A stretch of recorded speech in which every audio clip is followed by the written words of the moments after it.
Зарим хүмүүс дадлыг айгүй бага хүчин чармайлтаар амархан бий болгож байгаа юм шиг харагддаг боловч зарим хүмүүс 3 хоноод л шантарчдаг шүү дээ. Магадгүй энийг үзэж байгаа тэнцэж гисэн ийм явдал тохиолдож байсан баг. Дасгал хийж эхэлнэ, эрүүл хооллон, өдөржингөө орондоо уцаад эмийг үлгэж өвдөхөө болно гэх мэдчлэн том зорилгууд тавиад айгүй эрчвчтэйгээр эхлээд тэгээд 3 дахь өдрөөсөө шантарчдаг. Тэгээд буцаал энгийн амьдралынхаа хөвшөлтөд орчдөг. Тэгвэл энэ яг дадлыг амархан бий болгож чаддаг болон чаддгүй хүмүүсийн ялгаа нь юм бэ?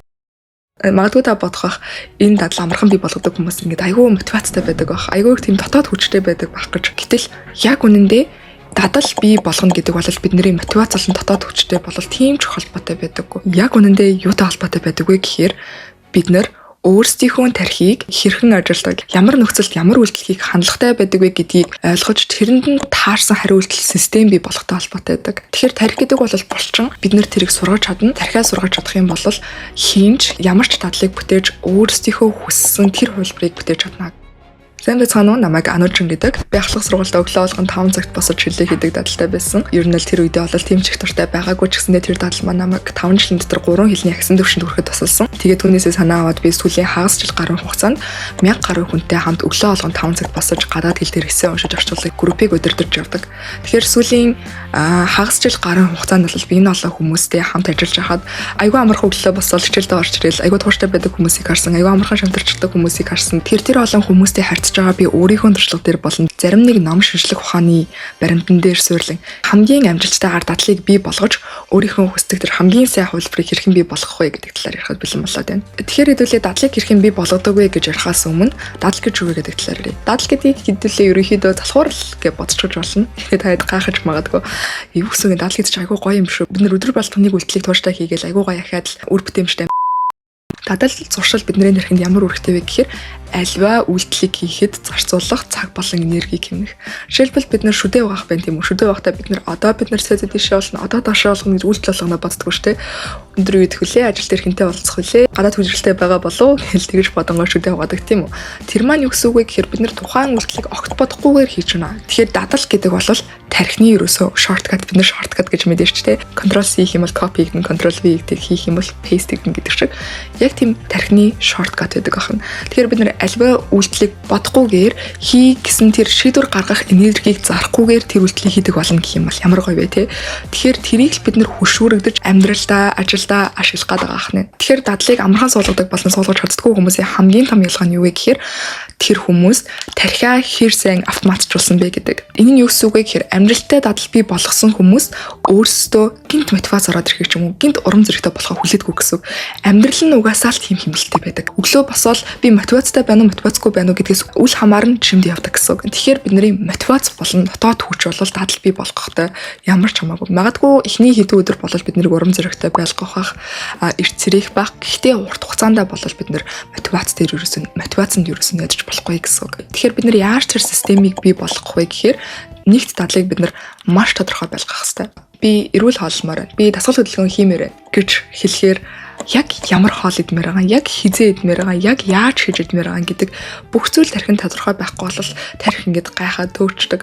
Бүх зүйл нэгт надад тодорхой байх хэвээр. Би илүү идэвхтэй хөдөлмөр гэх юм бол ямар хөдөлгөөн хийх гээд байгаа, яг хизээ хийх гээд байгаа, хинтээ хийх гээд байгаа, хідэн цагт хийх гээд байгаа гэх мэдчлэн бүх мэдээлэл биднэрт ойлгомжтой байх хэвээр. Аппликейшн дээр өөрийнхөө дадлага мушигхийн давуу тал нь юу вэ гэхээр муу дадал айгүй амархан бий болдог ч гэсэндээ сайн дадал айгүй хэцүү бий болдог штэ тий. Жишээлбэл тамхи татах, биси тоглох, уцаад эмийг үлгэх гэх мэтчлэн эдгээр дадлууд бол биднээс тийм ч энерги зарлаагүй бий болчдөг ч тий. Гэтэл өглөө болгон гүөх, эрүүл хоол идэх, ном унших гэх мэтчлэн эдгээр дадлууд бол ерөөсөө тэгж амархан бий болдог. Тэгэхээр энэний ялгаа нь юу вэ гэхээр хүн төрлөختөн Homo sapiens-ууд хэдэн сая жилийн турш маш амархан шагналаа авдаг тэр үйлдэлүүдийг хийжсэн. Жишээлбэл ан агналал гэх юм бол шууд хол авчдаг тийм үү. Гэтэл сүүлийн 500 жилийн хугацаанд бол бид нэр альва үйлдэлийг хийснээрээ урт хугацаанд хариуг нь хүлээж авдаг. Жишээлбэл бид нэр үр ногоо тарах юм бол заавал дараа жилийнх нь хаврыг хүлээж авч тэрнийхээ ургацыг хүлээж авдаг тийм үү. Тэгэхээр тэр сүүлийн хэдэн зуун хэдэн мянган жилиг тэр олон сая жилтэй харьцуулах юм бол бидний тархи бол маш хурдан шагналаа өгдөг тийм зүйл төртэй байдаг. Тэгэхээр тамхи татна гэх юм бол бид нэр тэр дараа тайвширчдаг. Бүрээр идэх юм бол бид нэр маш хурдан энергитэй болдог бол 3 сар дараа жижигэн явж ээж өөрийнхөө бие дээрээ өөрчлөлтийг хардаг тийм үү. Тэгэхээр бид нарт энэ богино хугацааны шагналыг бий болгох зүйл бол өөрсдийнхөө дадлыг мөшгөх юм. Өөрсдийнхөө дадлыг мөшгснөөр бүснэгтэн дээр өдөр алга ингээд нэг юм хэрэгс зураад тэр үргэлжилсэн тасралтгүй хэрэгснүүдийг хараад шагнал авна гэсэн. Дан ганц өөрөө хариуцлагатай байхаас гадна аппликейшн биднэрт сануулж өгнө гэсэн. Тэгэхээр энэ дээрээс хэдүүлээ өргөжлүүлээ би та нарт айгуугаа аппликейшн хэлцүүлэх гэсэн. Зөвхөн дадлаа мөшгөх гэхээр бид нарт яг бүхэл бүтэн тэр Notion гэдэг том системийг сураал тэгэл дадлаа болгоно ингэж оруулаад хүснэгт үүсгэн гэдэг чинь айгүй хэцүү шүү дээ тий. Харин энэнд бид нар шийдэл болж байгаа Монгол аппликейшн бол Habit юм. Хүссэн дадлаа оруулж өгөөд тэрийгэ мөшгөх боломжтой. Тэгэхээр зөвхөн Habit аппликейшнийг ашиглаад ганцхан навчлалтаар тухайн дадлаа оруулна. Би өглөөрт босдог болоод одоо хагасчил гаруй болж гин өглөө болгон мотивацтай байх хэцүү байдаг. Өнөөдөр би энерги багтаа байгаа гэтээ ажлаа амжуулмаар байна. Тэгэхээр энэ үед надад Habit app хэрхэн цэцлэх талаар турших гээд хэрэглэж үзэх гэж байна. Habit бол дадал мөшгөдөг app гэдгээр нь та бүхэн мэдэх бах. Сүүлд харин Habit version 3 гэх цоошин шинжилэл хийгдсэн байлээ. Энэ шинжилэл нь хэрэглэгчийн төлөвийг олгож илүү хүүхэн тохирсон AI зөвлөгөө систем санал болгодог. Ороход ямар тааж 31 төрлийн асуулт асууж намайг тодорхойлсон. Яагаад гэвэл хүн болго ижил хурдтай ахтаггүй шүү дээ. Тэгэнгүүт суур оноо гэдэг зүйл өгнө. Суур оноо, зорилго, профайл мэдээлэл дээр тулгуурлан илүү надад тохирсон чиглүүлэг өгдөг. Би энерги багтаа байгаа ажлаа амжуулмаар байна гэхэд надад ингэж зөвлөсөн байна. Энэ зөвлөгөө нь миний мэдээлэл болон миний өгсөн тестээр тулгуурласан ба зөвхөн надад өгч буй зөвлөгөө учраас хэрэгжүүлэхэд амархан байсан. Тэгээд аппликейшн санал болгож байгаа тухайн даалгаврыг хийснээр ерөөсөө тэр страйка таслахгүйгээр тархиа ерөөсөө унтраахгүйгээр тухайн дадлыг урт хугацаанд үргэлжлүүлж чадхаар болно гэсэн үг. Тэгээд надад энэ нэрээ Habit application дээр бас нэг хөөрхөн зүйл болол өөрийн гэсэн юм челленж өсгөж болт юм билээ. Эсвэл бус хүмүүсийн челленжид оролцож болно. Ямарваа нэгэн зүйлийг ихтэй ганцаараа зоохгүй хамт ингээд хантай болно гэсэн. Миний харснаар бол бүгдээрээ өрнөөсөө салцгаа шөөнтер гэсэн тийм челленж байлээ. Тэр ч гэсэн айгүй олон хүмүүнтэй гих мэдчлэн тийм челленжүүдэд нэгдэж эсвэл үсгэж болох юм билээ. Та нар бас сонирхоод үзээрэй. Хэрвээ та бүхэн Habit application-ыг татаж үзэхийг хүсэх юм бол дотлын description хэсэг дээр линкийг нь оруулчихсан байгаа шүү. Тэгэхээр бид нар амьдрал дээр яаж тухайн үйлдэлийг тодорхой болгох вэ гэхээр өглөө шүдэ угаасныхаа дараа нэг аяг гусан. Хизээ ойлгомжтой, хааны ойлгомжтой, юу хийхин ойлгомжтой. Тухайн дадлыг би болохдоо бид нар өөрөөсөө асууна. Яг тодорхой байна уу? Миний тарих хаана хизээ яаж гэдгийг мэдэж байна уу? Хоёр дахь том ялгааг би болгодог зүйл бол орчин. Жишээлбэл бид нар эрүүл хоолж эхлэж байгаа гэж бодъё. Гэтэл бидний хөрөгч хоолсон гэтээ гарт утас байгаад байдаг. Хоол захиалгын аппликейшн бол нэг тавшаараа л болоо. Тэгэх юм бол бид нар алийг нь илүү их хандлагатай вэ гэхээр мэдээж хоол захиалж өгөх юм. Хэдийгээр бид нар урт хугацаанд эрүүл хооллох нь бидний эрүүл мэндэд сайн гэж байгааг мэдж байгаа ч гэсэндээ яг одоо гарт утас аппликейшн биш дээ. Тийм учраас орчноо тухайн зүйлд тааруулж зохицуулах буюу хөрөгчөндөө хүнсээ аваад явчих ч юм уу. Би яг ямар хоол хийх юм гэдэг бүх юм журууд нь тодорхой байх ч юм уу. Тэгэхээр дадлыг амархан суулгадаг хүмүүс тухайн үйлдэлийг хийх дохионуудыг орчноороо дүүрэн тавьчихсан байдаг. Хэрвээ ном уншиж байгаа юм бол яг орны хандлага дээр тавина. Тэгэхээр би утсаа авахаас илүү буцаагаад номоо авах илүү хандлагатай байна. Би тасгал хийх гэж байгаа байх юм бол тасгалынхаа хувцсыг ил гаргаад тавьчихна. Тэгэх юм бол би өглөө босоо шууд тасгалынхаа хувцсыг өмсөөл гарчна. Гурав дахь бидний амьдралдаа хэрэгжүүлэх зүйл бол өөрөө өөрийнхөө тодорхойлолтын дээр ажиллах. Энэ бол сайн муу дадлыг бүтээхэд бол маш том нөлөөг үзүүлдэг. Жишээлбэл би байн гоцордог хүн.